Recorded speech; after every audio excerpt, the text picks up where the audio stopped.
Unreal comeback ng Golden State. Halimaw ang undrafted player na to ng Warriors. Di makapaniwala si Stephen Curry. Parang merong Dennis Rodman ng Golden State dahil kay Podziemski. Golden State Warriors versus New Orleans Pelicans. No Stephen Curry ang Dub Nation due to ankle injury at possible mawala ng 2 linggo ang Warriors superstar. Pero heto, wala din si Andrew Wiggins due to back injury. Pumalit sa kanila si Brandon Podziemski at Buddy Hield. Pero agad na napabuhat sa Pelicans etong si Brandon Ingram. Kanya galing ang first 10 points ng New Orleans. Too early 3-pointer. Di na mapipigilan pa ni Draymond Green ang layup dito ni Zion. In control sa laban ng visiting team. May adjustment na ginawa si Steve Kerr. Coming off the bench si Jonathan Kuminga. Pinag-start si Moses Moody. Leading scorer ng Warriors si Podziemski with 7 points. Pero kulang pa din ang opensa ng Warriors. Under 3 minutes lamang na ng double digit ang Pelicans. 7 points para kay Zion habang 5 points naman para kay CJ McCollum.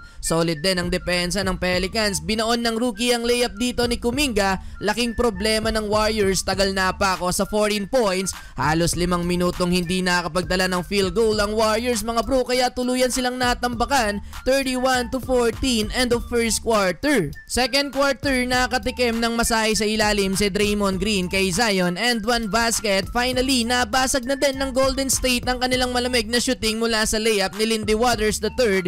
Kumana ng 12 tutura ng Warriors mga bro. First 3-pointer for Buddy Hield. Pero underrated ang player na si Lindy Waters mga bro. Kanya galing ang siyam sa run na yun ng Warriors. Legit shooter din ang 6'6" forward na to. Silang dalawa ni Kuminga ang bumuhat sa second unit ng Golden State. Double digit na para kay JK.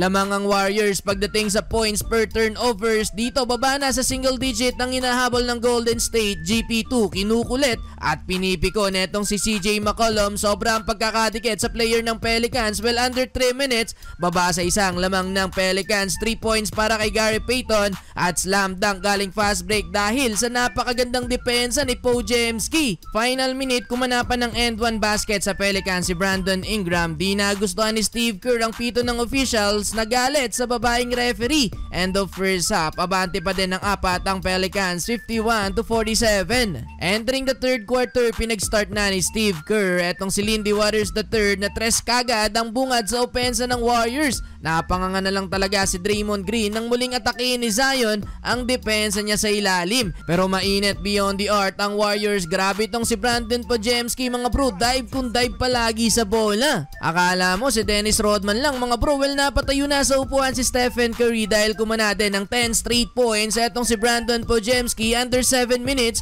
tuluyan ang nakuha ng Warriors ang kanilang first lead of the game mula ulit sa tres ni Lindy Waters III. Napa-timeout na lang sa nangyari ang Pelicans mga bro. Tuwang-tuwa na din si Steve Kerr kay Moses Moody 71-67. After ng timeout nakapukol din agad ng tres si Moses Moody mga bro sa corner. Dito tuloy-tuloy na ang run ng Golden State. Kuminga gandang alley-oop assist para kay Jackson Davis. Umabot sa 9 points ang biggest lead ng Warriors. Pumahabol pa ng 2 tres sa dulo. Etong si Buddy Hield 87-79. Comeback ang Golden State. Well, fourth and final quarter takeover mode na si Buddy Hield. Quick 8 points para sa Golden State. Dito tuluyan ng na-hype si Stephen Curry. Pasigaw-sigaw na mga bro. Lindy Waters naman slam dunk. In control pa din sa laban ng Golden State. Unstoppable na si Buddy Hield. One-on-one play mga bro. Easy layup. 20 na para kay Hield. Momentum pa para sa Golden State. Hanggang sa hindi na nakabawi pa ang Pelicans ni Zion sa uli. Insane comeback ang ginawa ng Warriors. Total team effort kahit wala si Stephen Curry.